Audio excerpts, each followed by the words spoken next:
You want answers? I think I'm entitled. You want answers? I want the truth! You can't handle the truth!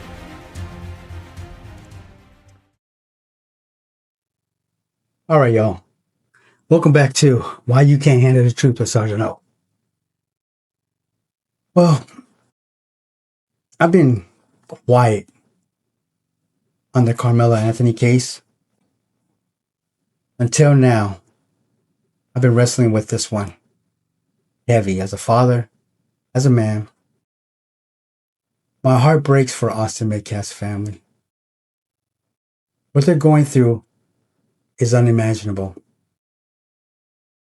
But I've also been trying to understand Karmelo's side too. After doing a deep dive these last few days, I'm finally ready to talk about it. First, let's talk about these two young men and who they were. Karmelo Anthony was, by all accounts on paper, a good kid. 3.7 GPA, captain of both the football and track teams. Worked 2 jobs. No criminal records. Austin Metcalf was the same. A good kid, well liked, no trouble. Neither one of these kids had any prior beef. They didn't even know each other. 2 good kids and a disagreement that ended, one dead and the other life's over. Let me walk you through exactly what happened that morning, based on what witnesses testified in court.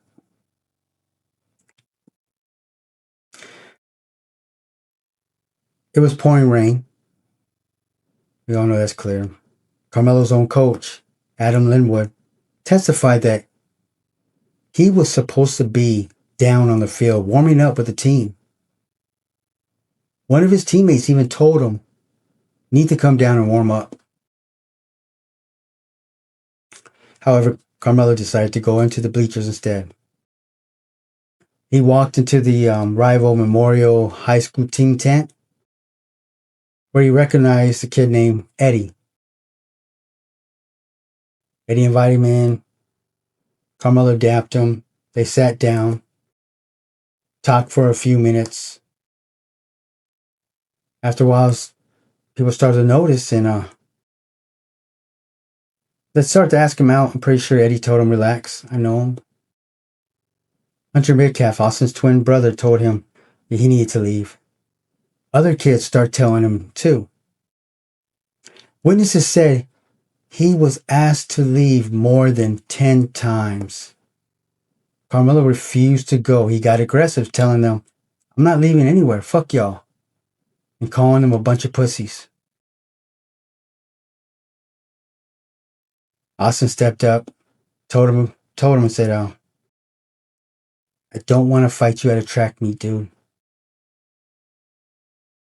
Now, at this time, Karmelo kept his hand in the backpack. So you know it's a folding knife. Probably wasn't open. That means while his hand was in the bag, he had to be opening the knife. That means he was preparing it while repeating, "Touch me and see what happens." Austin finally reached out. Some witnesses said that he shoved him. Others said he grabbed his shoulder. However, the moment Austin touched him, Karmelo pulled that knife out and stabbed him once in the chest. Austin stumbled back, lifted his shirt, and said, "He stabbed me." Karmelo took off running. That's when the athletic trainer, Tiffany Whittaker, got in front of him, put her hands up, and yelled at Coach Vincent Hooper, "Hey, this kid stabbed someone. Don't let him leave." Coach Hooper grabbed Karmelo in a bear hug. Karmelo was crying, saying, "He put his hands on me. I told him not to." See, he didn't have to experience watching a 17-year-old child take his last breath due to his hands. He ran, and you'll see where he learned that from. Now, I want you to really feel the rest of the story from the eyes of Hunter, looking through his eyes. See, these two boys were twins. They came into this world together, minutes apart. They took their first steps together, learned to ride bikes together, played their first football games together. They went through every stage of life side by side, not knowing anything else. They were more than brothers. They were best friends.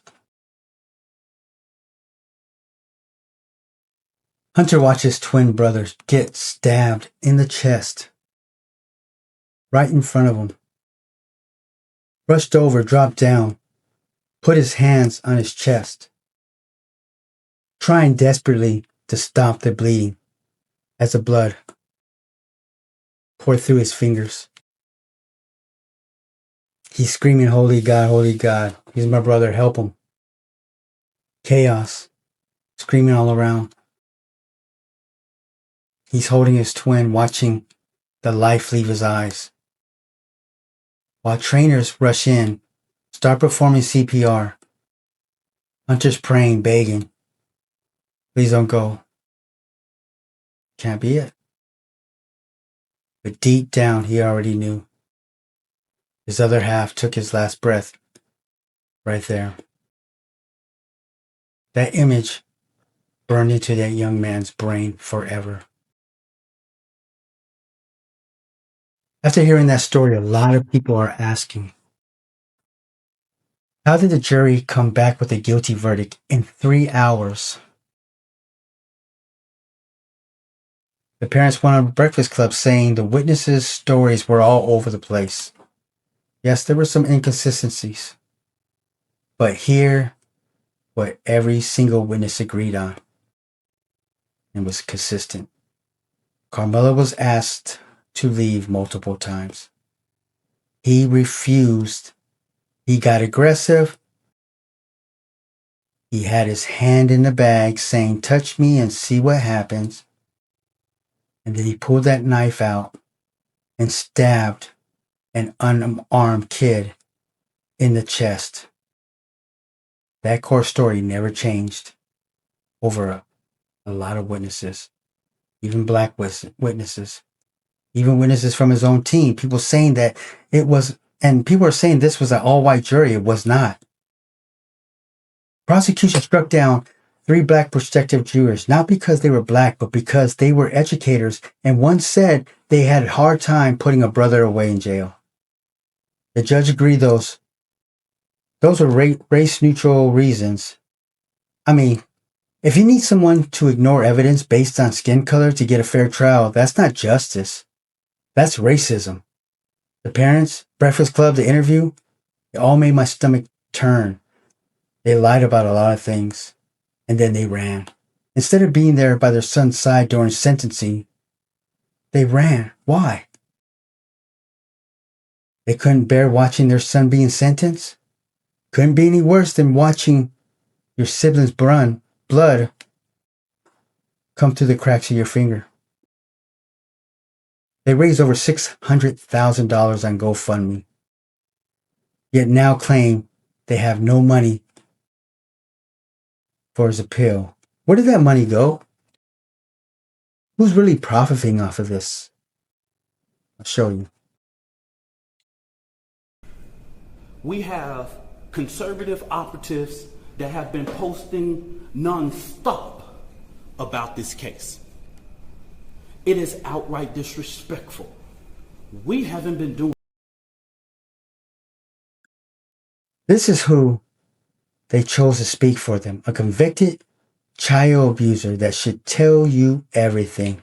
And I'm not going to elaborate on him because I'm going to be the first one to make him irrelevant to this story. Austin's father, Jeff Metcalf, was under a gag order. The whole time he had to sit silently while people tore his dead son's name apart. He had to watch people post pictures of them peeing on Austin's grave.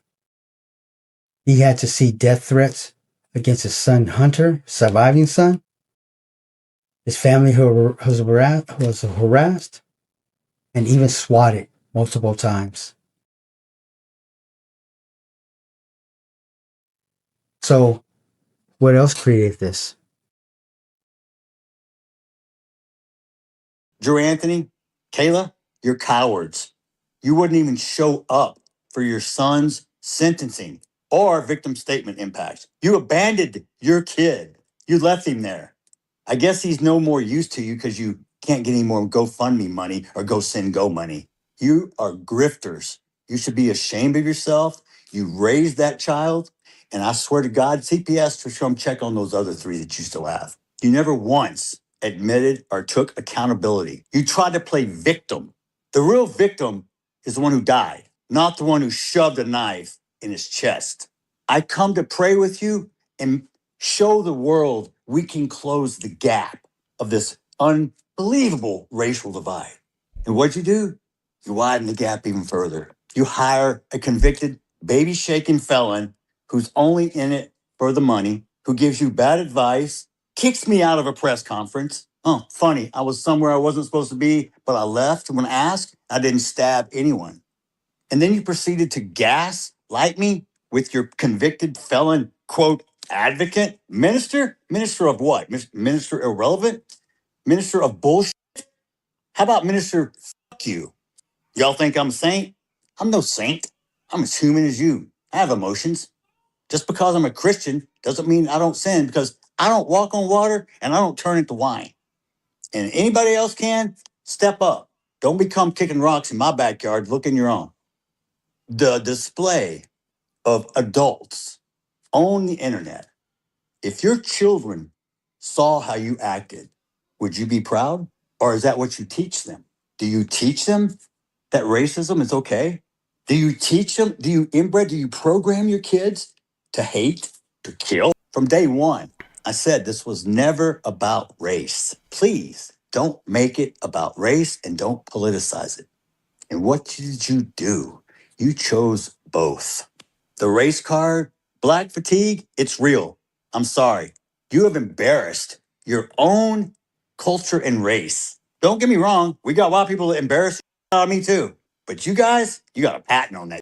And the only people that's going to change it are you. Don't blame the white person because we can't change it. But you're going to blame the white person for every fucking thing else. I'm going to tell you right now. Charleston White, you think you're funny? We'll see who's laughing. Drew Anthony, you're and a coward, and you raised one. Kayla, you drunk bitch. What'd you do to that boy to make him stab somebody? My God, what kind of mother are you? Hey, Kevin Hayes, you fucking liar. Day after it happened, how many lies did you sit and type up on your keyboard, you big keyboard warrior? You a big tough man. You still live in Baton Rouge? Remember you said you'd come to Frisco, buddy? You supposed to find me. I told you we could sit down and talk. That's all you do. Talk, Mr. Squeaky Clean. You're the only one in your family without a damn record. I guess that's something to brag about in your culture. You people hang your hat on the dumbest shit I've ever seen. Let me make one up. Y'all can let me make something racist up so y'all can go viral. I got a new name for Mello, okay? Because he was such this little boy y'all were trying to portray. How about watermelon felon? How's that one? Now, people like D.L. Huey and others ran with that watermelon felon line and made it go viral. Jeff basically said, here, you want something to go viral, take it. And they grabbed it and they ran with it like a crackhead. But all they did was prove his point. See, we're all the same human beings. We're all Homo sapiens. I always hear the character we see in front of us were created by the actions of others in the past. But when this child's father shows raw emotion after everything he's been through, suddenly they don't want to give him the same understanding. Instead of empathy,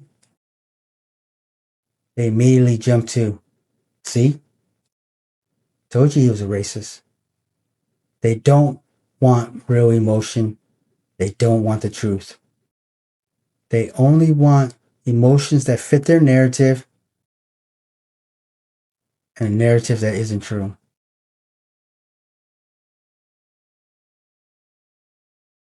they can be an emotional draw too. You don't believe me? Take a look at this.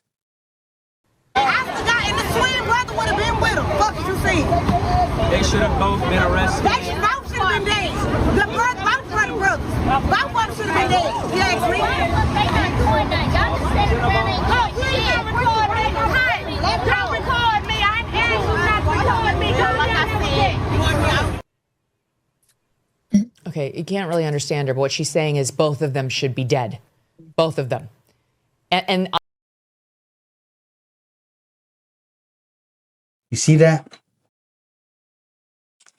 That's what Jeff Metcalf had to endure while he wasn't allowed to speak. No wonder the man had an emotional breakdown. When you hurt that deep, emotions run strong. Now let's talk about the bigger picture nobody's talking about. So I've sat here with this heavy question. Was Karmelo Anthony a victim? Comment.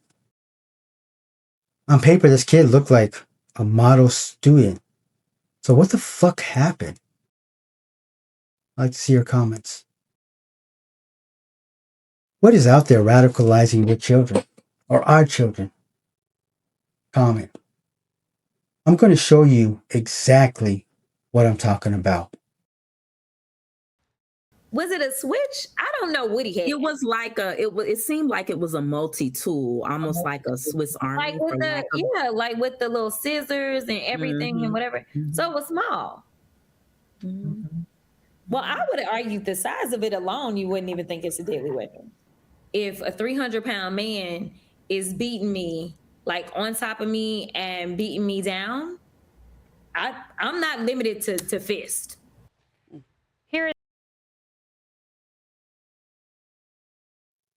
See that?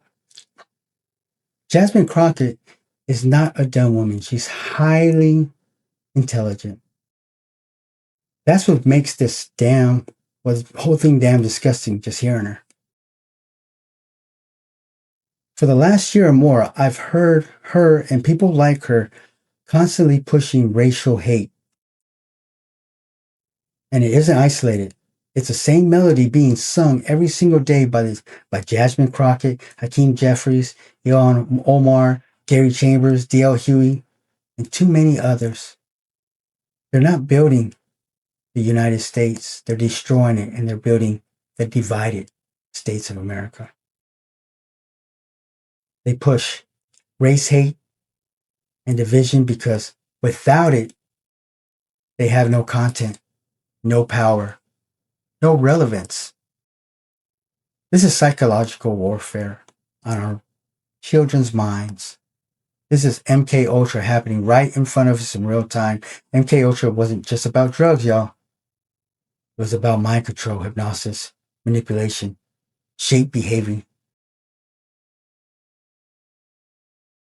And the same playbook is being used today in a mass scale. You don't believe me? Research it. And then you'll see what is really happening, especially with these assassinations and assassination attempts. But that's another video. Black people get angry. They fight. The cycle is not stopping anytime soon.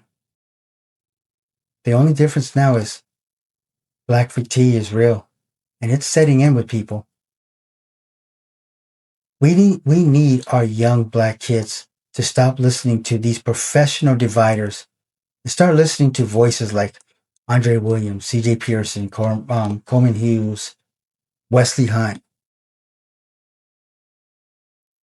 And Martin Luther King was willing to die for us so that we would be judged off our character, not the color of our skin. Jasmine's pushing a complete opposite belief, and she ain't willing to die for us because it isn't us she cares about. She only needs us for her political career. The only thing coming out of their mouths is social division toxin. Austin didn't deserve to die. Hunter didn't deserve to watch his brother die. Their parents didn't deserve what they've been put through. And Karmelo Anthony didn't deserve to have his mind poisoned either.